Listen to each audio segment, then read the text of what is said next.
हूँ मानसी सुदर्शन। आप देख रहे हैं सिटी न्यूज। मैं आप सभी दर्शकों का करती हूँ स्वागत। अब बढ़ते हैं खबरों की तरफ। मां सीता के जन्म स्थल में जन्मी और भगवान राम की जन्म स्थली को अपना कर्म स्थल बनाने वाले किन्नर ने जिस अनोखी परंपरा की शुरुआत की वह आज भी कायम है। इस अनोखी परंपरा के जरिए समाज में किन्नरों के प्रति आदर का भाव बढ़ रहा है। दरअसल हम बात कर रहे हैं समाज सेवा के जरिए सत्ता के गलियारों तक कदम रखने वाली किन्नर गुलशन बिंदु की, जिनकी मृत्यु के बाद उनके शिष्य सामाजिक कार्यों को गति दे रहे हैं।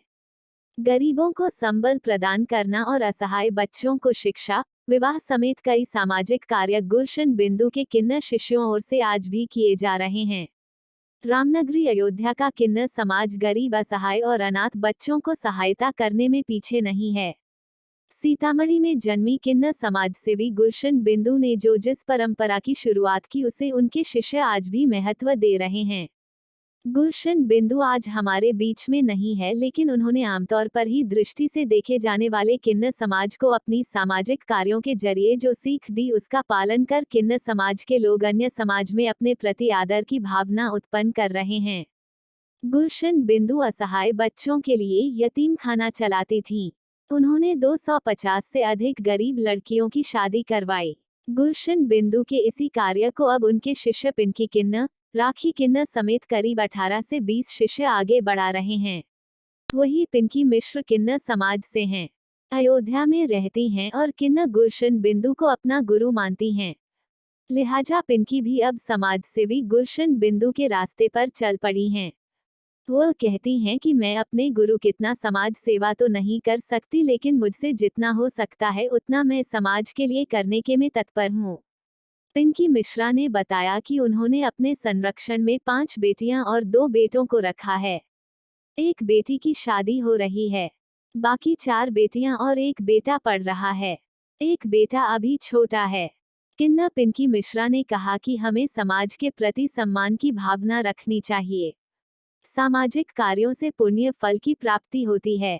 पता नहीं कि कर्मों का फल हम किन्नर समाज में जन्म लेकर भुगत रहे हैं, ऐसे में हमें अपना जीवन सुधारने के लिए नेक कर्म करने चाहिए। पिंकी ने किन्नर समाज के अन्य लोगों को भी संदेश दिया कि वह भी गरीबों, असहायों की मदद के लिए सामने आए और ईमानदारी से कार्य करें। बता दें कि पिंकी मिश्रा ने गरीब परिवारों से 5 बेटियां और 2 बेटे अपने संरक्षण में लिया है, जिसके भरण पोषण का पूरा खर्चा उठा रही हैं। इसके साथ ही बच्चों के शिक्षा का प्रबंध भी कर रही हैं। एक बेटी की आज शादी हो रही है। बेटी की शादी में पिंकी ने उपहार देने में कोई कोर कसर नहीं छोड़ी है। एक निजी मैरिज लॉन में बड़ी धूमधाम से पिंकी अपनी बेटी की शादी संपन्न कर रही हैं।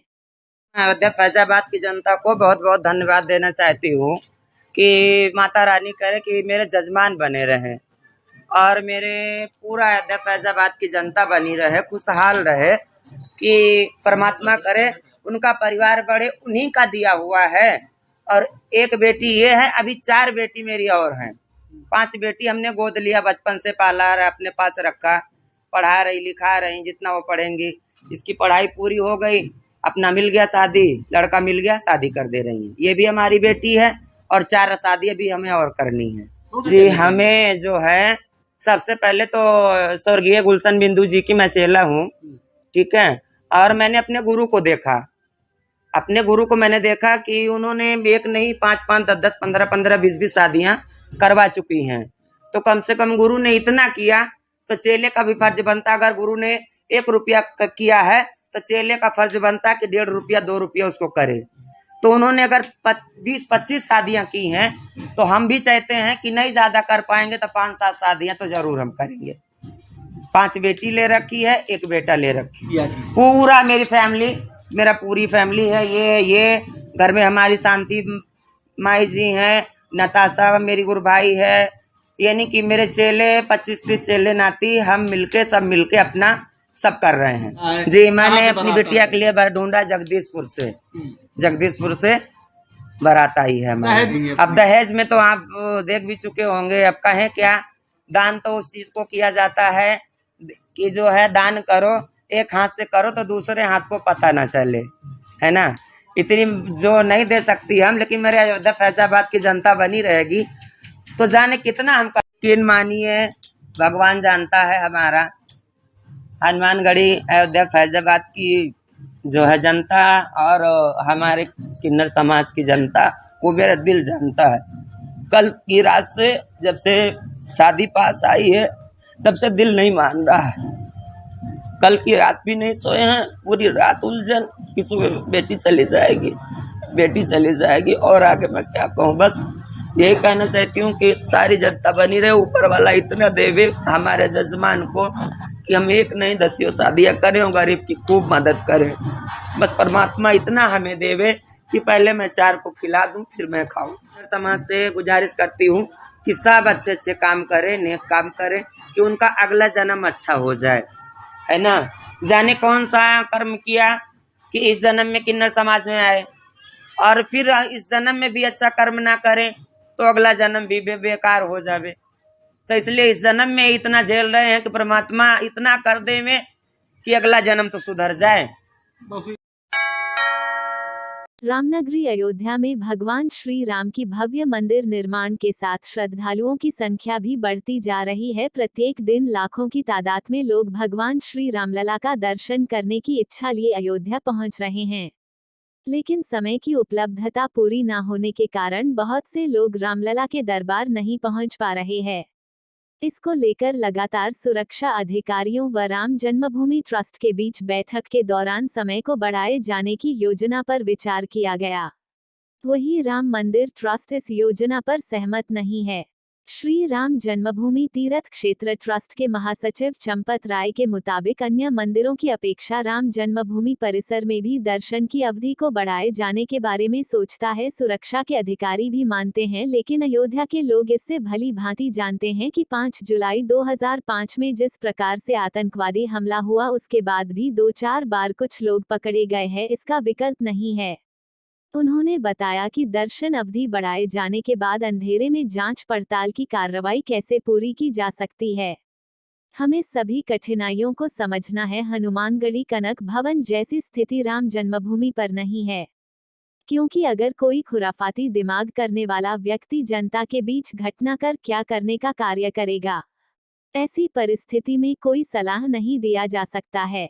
ठाकुर जी की सुरक्षा, जनता के जानमाल की सुरक्षा, अयोध्या के व्यापारियों की सुरक्षा जरूरी है, इसलिए लोग दिन में आए दर्शन करें। अरे अब दिन छोटा हो रहा है, अवधि कैसे बढ़ेगी? सब देखो, होना तो चाहिए, प्रशासन भी सोचता है, पुलिस के बड़े से बड़े अधिकारी ये महसूस करते हैं, लेकिन आप अयोध्या के लोग हैं, आप व्यवहार देखिए। आप याद करिए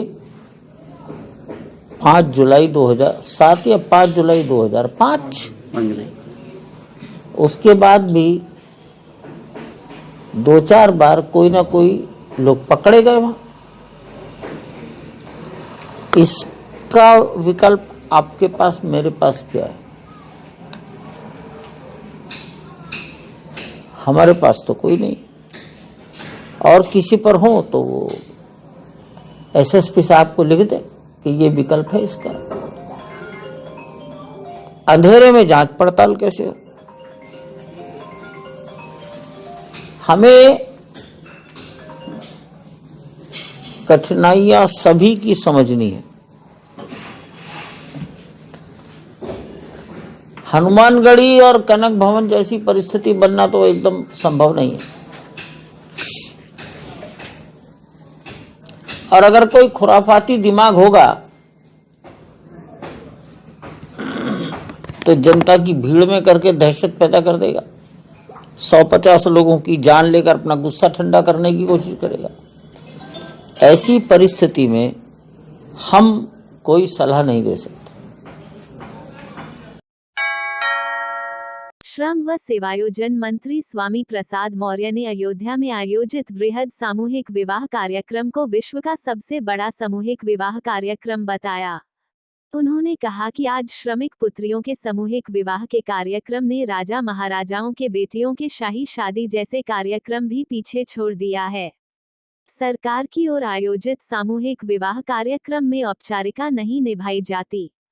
यहाँ विवाह के साथ भोजन की दिव्य व्यवस्था होती है, जिसके खर्चे वहन श्रम विभाग स्वयं करता है। यह आयोजन भाईचारे के ज्वलंत उदाहरण है। रामनगरी में आयोजित 3,915 श्रमिक पुत्रियों के सामूहिक विवाह कार्यक्रम में सीएम नवविवाहित जोड़ों को आशीर्वाद देने के लिए उत्तर प्रदेश के मुख्यमंत्री योगी आदित्यनाथ भी शामिल हुए। इस कार्यक्रम में उन्होंने किसी भी राजनीतिक बयानबाजी से पूरी तरह किनारा किया।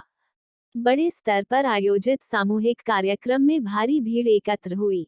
आयोजन में अयोध्या के अलावा आसपास के जिले बाराबंकी, अमेठी, सुल्तानपुर और अंबेडकर नगर से आए जोड़े वैवाहिक कार्यक्रम शामिल हुए। श्रम मंत्री स्वामी प्रसाद मौर्य ने कहा कि श्रमिक बेटियों का यह वृहद सामूहिक विवाह कार्यक्रम आज तक का सबसे बड़ा सामूहिक विवाह कार्यक्रम है। उन्होंने बताया कि एक पुत्री की शादी में सरकार की ओर से 75,000 की आर्थिक सहायता दी जाती है। सभी बेटियों के पिता के खाते में 65,000 रुपये RTGS के माध्यम से जाएगी। इसके अतिरिक्त शेष 10,000 रुपये में वर और वधू को 5,000 रुपये वस्त्र के लिए दिए जाते हैं।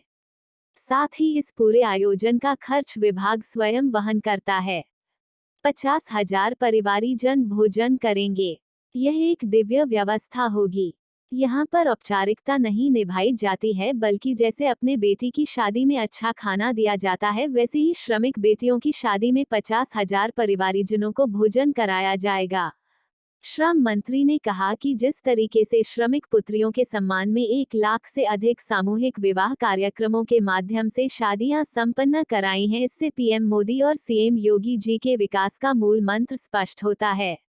सबका साथ, सबका विकास, सबका प्रयास सभी चरितार्थ हो रहे हैं। इसी का परिणाम है कि आज श्रमिक भी विकास की मुख्य धारा में खड़ा हो रहा है। शानदार तरीके से श्रमिकों के बेटियों की शादियां संपन्न कराई जा रही हैं। राजाओं महाराजाओं की बेटियों की शादी के कार्यक्रम को भी श्रमिक पुत्रियों के सामूहिक विवाह के आयोजन ने पीछे छोड़ दिया है। श्रम मंत्री स्वामी प्रसाद मौर्य ने सभी नवविवाहित जोड़ों को आशीर्वाद व शुभकामनाओं के साथ सम्मान व स्वाभिमान के साथ जीवन पथ पर अग्रसर होने की कामना भी की। उन्होंने बताया कि अयोध्या के सामूहिक विवाह के आयोजन में कुल 3,915 श्रमिक पुत्रियों का विवाह श्रम मंत्रालय की ओर से संपन्न कराया गया है, जिसमें उत्तर प्रदेश के मुख्यमंत्री योगी आदित्यनाथ वृहद सामूहिक विवाह कार्यक्रम सबसे बड़ा कार्यक्रम है। इसमें वर और वधुओं की संख्या जोड़ी जाए तो संख्या 830 होती है। कुल 3,915 जोड़ों में अयोध्या से 1,615, बाराबंकी से 315, अंबेडकर नगर से 355, सुल्तानपुर से 947 जोड़े, अमेठी से 621 जोड़े विवाह कार्यक्रम में शामिल हुए। इसमें 138 जोड़े मुस्लिम समुदाय से हैं। शेष 3,777 हिंदू समुदाय से शामिल हुए। आज 3,915 श्रमिक पुत्रियों के इस भव्य ऐतिहासिक समारोह में 50,000 की भीड़ के साथ वर वधुओं को आशीर्वाद देने का काम किया गया। माननीय मुख्यमंत्री जी स्वयं अपने व्यस्ततम समय से कटौती कर श्रमिक पुत्रियों और वर वधुओं को आशीर्वाद देने के लिए इस पंडाल में पधारे, शुभकामना दी, आशीर्वाद दिए। ये वैवाहिक समारोह पूरे विश्व का सबसे बड़ा अब तक का सामूहिक विवाह है, जिसमें वर वधुओं की संख्या जोड़ लिया जाए तो 8,830 संख्या होती है और एक पुत्री की शादी पर हम 75,000 रुपए की आर्थिक सहायता देते हैं। यानी आज 3,915 जोड़े हैं और सभी के पिता के खाते में 65,000 रुपए की धनराशि नकद RTGS के माध्यम से जाएगी।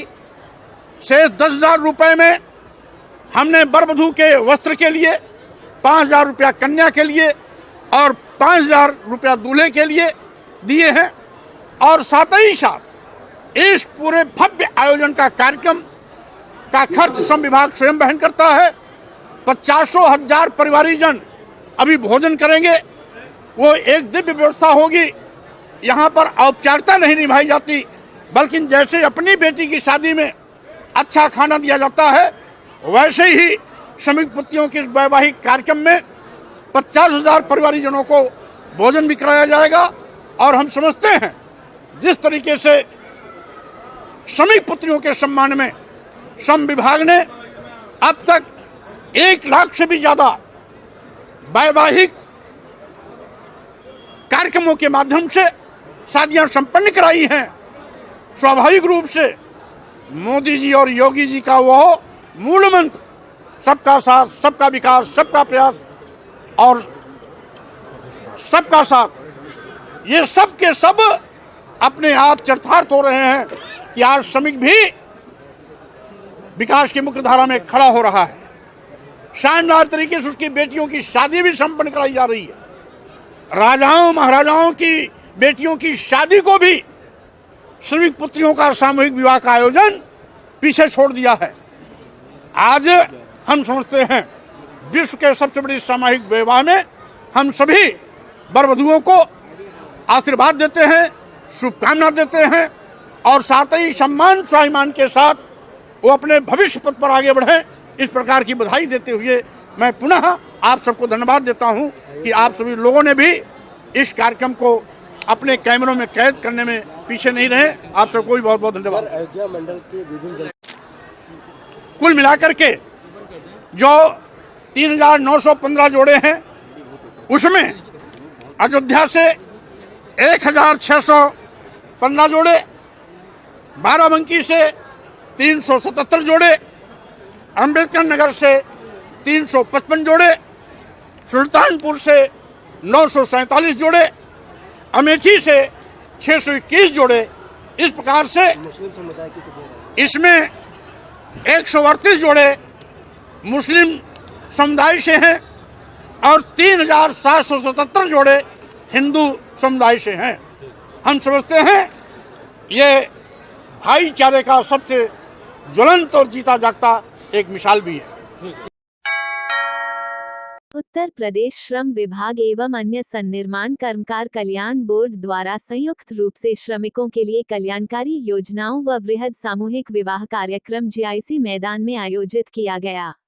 इस सामूहिक विवाह कार्यक्रम में अयोध्या मंडल के जनपद अयोध्या, सुल्तानपुर, बाराबंकी, अमेठी, अम्बेडकर नगर के 3,915 जोड़ों का शादी समारोह आयोजित किया गया। इस अवसर पर उत्तर प्रदेश के मुख्यमंत्री योगी आदित्यनाथ ने मुख्य अतिथि के रूप में भाग लिया। इस दौरान अयोध्या पहुंचे मुख्यमंत्री योगी आदित्यनाथ ने अपने संबोधन में राजनीतिक भाषण से दूर दिखते नजर आए। मुख्यमंत्री योगी ने कहा कि आज संविधान दिवस है। इस मौके पर श्रमिकों को सम्मान देने के लिए संविधान दिया है। सरकार खुद खड़ी होकर कन्यादान कर रही है। इससे अच्छा पुण्य कार्य और क्या हो सकता है। समाज के अंतिम पायदान पर बैठे श्रमिकों को लाभ मिल रहा है। हर श्रमिक कन्या पोषण कर रहे हैं। कोरोना के दौरान 54 लाख श्रमिकों को भरण पोषण भत्ता दिया गया। 2 लाख रुपए सामाजिक सुरक्षा, 5 लाख रुपए स्वास्थ्य सुरक्षा दी जा रही है। इन श्रमिकों के पसीने से राष्ट्र की आधारशिला रखी गई है। इनकी कन्याओं की शादी हो रही है। सबकी बेटी अपनी बेटी मानकर सभी लोग सहयोग करें। आज अयोध्या मंडल में 3,915 जोड़ों का विवाह हुआ है। पहले बाल विवाह दहेज प्रथा एक कुप्रथा थी, दोनों को तिलांजलि दी जा रही है। 2017 के पहले प्रदेश में भ्रष्टाचार था, अराजकता थी, लेकिन 2017 के बाद सरकार के गठन के बाद भ्रष्टाचार मुक्त भयमुक्त प्रदेश हुआ है। गरीबों को शौचालय दिया, आवास दिया। 2,60,00,000 लोगों को सरकार ने शौचालय बनवा कर दिया। जहां बिजली आपूर्ति नहीं हो रही थी वहां बिजली की आपूर्ति हो रही है। मिशन शक्ति के तहत बेटियां पुलिस व शिक्षक बन रही है और समाज को एक नई दिशा दे रही हैं। आज संविधान की बहुमत करने के कारण ही आपने देखा होगा कि संविधान की ताकत, यही भारत के संविधान की ताकत है।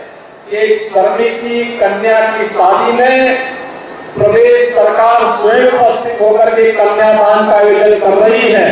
मुख्यमंत्री, मंत्री, अधिकारीगण और सभी विधायक, सांसद, अन्य प्रतिनिधिगण स्वयं उपस्थित होकर के कन्यादान का आयोजन कर रहे हैं। इससे पुण्य का कार्य और क्या हो सकता है, और इसलिए आज का आयोजन अत्यंत पुण्य का कार्य है। मैं इसके लिए श्रम और सेवायोजन विभाग को हृदय से धन्यवाद देते हुए विभाग के मंत्री श्री स्वामी प्रसाद मौर्य जी को विशेष रूप से मैं उनका अभिनंदन करूंगा कि उन्होंने श्रम और सेवायोजन विभाग को एक नई ऊंचाई और एक नई पहचान दी है कि सही मायने में समाज के अंतिम पायदान पर बैठे हुए श्रमिक की आवाज सही मायने में शासन प्रशासन के कानों तक पहुंच सके और शासन और प्रशासन की योजनाओं का लाभ उन लोगों तक उपलब्ध हो सके। भाई बहनों, श्रमिक भी समाज का पार्ट है। ये प्रधानमंत्री मोदी जी के देश में प्रधानमंत्री पद भार ग्रहण करने के बाद से इसमें चली योजनाओं का लाभ आज हर एक को प्राप्त होता हुआ दिखाई दे रहा है। और आज यही कारण है कि जहां अनेक योजनाओं से जोड़ने का कार्य हो रहा है। वैश्विक महामारी कोरोना के दौरान भी आपने देखा होगा, नवासी या प्रवासी जो भी श्रमिक था, सबसे पहले उत्तर प्रदेश श्रम और सेवायोजन विभाग ने योजना बनाई कि हम हर एक श्रमिक को भरण पोषण। अयोध्या में कल 2 दिवसीय अयोध्या 15वें फिल्म फेस्टिवल का समारोह उद्घाटन होने जा रहा है। कल 11 बजे राजकीय औद्योगिक प्रशिक्षण संस्थान ITI का अशफाक बिस्मिल सभागार में समारोह का आयोजन किया जाएगा। वही कार्यक्रम के अवाम का सिनेमा के संस्थापक निदेशक शाह आलम ने प्रेस वार्ता के दौरान बताया कि यह कार्यक्रम अवाम का सिनेमा के बैनर तले आयोजित होने वाले 15वें अयोध्या फिल्म फेस्टिवल में सिनेमा जगत की हस्तियों का जमावड़ा होने जा रहा है। अयोध्या की धरती पर इस वैश्विक आयोजन की चकाचौंध के साथ ही सिनेमा के सरोकारों से भी लोग अभिभूत नजर आएंगे। इस अयोध्या फिल्म फेस्टिवल की ज्यूरी में देश विदेश की दिग्गज सिनेमा और साहित्य जगत की शामिल हस्तियां शामिल होगी। आजादी के हीरक वर्ष आयोजन का गवाह बनेगा राजकीय औद्योगिक प्रशिक्षण संस्थान ITI का अशफाक बिस्मिल सभागार। वही बताया कि देश में काकोरी एक्शन के महानायकों की याद में शुरू हुआ सिनेमा का यह सफर क्रांतिवीरों की विरासत को समेटे हुए लगातार आयोजित हो रहा है। शहीदों की मज़ारों पर जुड़ेंगे हर बरस मेले की थाती को नई पीढ़ी आयोजन के जरिए साकार कर रही है। अयोध्या से शुरू हुआ यह सफर जयपुर, मऊ, चौरी चौरा, बरहज, आजमगढ़, कैथी, वाराणसी, औरैया, इटावा, दिल्ली, जम्मू, बिजनौर, कारगिल आदि जगहों पर आयोजित होता रहा है। इस दौरान शाह आलम, अवाम का सिनेमा के संस्थापक निदेशक, अयोध्या फिल्म फेस्टिवल की आयोजन समिति में ओम प्रकाश सिंह, डॉक्टर सम्राट अशोक मौर्य, सूर्यकांत पांडेय, जनार्दन पांडेय, बबलू, अमित सिंह, आशीष अग्रवाल, अंतरिक्ष श्रीवास्तव, विभाकर पांडेय, अंकित कुमार, डॉक्टर अवधेश वर्मा, मोहम्मद तुफैल, अतुल श्रीवास्तव, कौशल तिवारी, शिवम गुप्ता, सूरज यादव आदि शामिल हैं। ये हुई थी कि मैं खुद जो है जामिया से पढ़ा रहा हूँ, जो एशिया का सबसे बड़ा संस्थान माना जाता है, लेकिन उनके पास भी उनके बच्चों को दिखाने के लिए कोई प्लेटफार्म नहीं है। वो एक फेस्टिवल नहीं कर पाते हैं एक सेंट्रल यूनिवर्सिटी होने के बाद। इसके अलावा तो हम लोगों का था कि जो नए फिल्मकार जो सरकारी फिल्में बना रहे हैं, जिस पे जनता का दुख दर्द है, उसके लिए एक स्पेस तलाशा जाए, एक आयोजन शुरू किया जाए। जैसे विदेशों में आप जाएंगे तो डॉक्यूमेंट्री फिल्में जो बनती हैं वो टिकटेड होती हैं, काफ़ी पैसा कमाती हैं, लेकिन हमारे भारत में एक भी ऐसा संस्थान नहीं है कि जहां टिकट लगा के डॉक्यूमेंट्री देखी जाए। और ये शहीदों के याद में और सरकारी फिल्मों के निर्माण के लिए जो है ये आयोजन शुरू किया गया था। और डॉक्टर सम्राट अशोक मौर्य जी शुरुआती दौर से साथी रहे हैं। और इस साल सबसे खास है कि चौरी चौरा जो जन विद्रोह का शताब्दी वर्ष चल रहा है, उस पर अभिक भानु ने रवि किशन और तमाम बड़े स्टार को लेके एक फिल्म बनाई है। और अभिक भानु उसके डायरेक्टर खुद आ रहे हैं और उसके कुछ अंश जो 26 जनवरी को रिलीज होने वाली है, लेकिन उससे पहले हमारे लिए विशेष अनुरोध पर उसके कुछ अंश वो यहाँ प्रदर्शित करेंगे।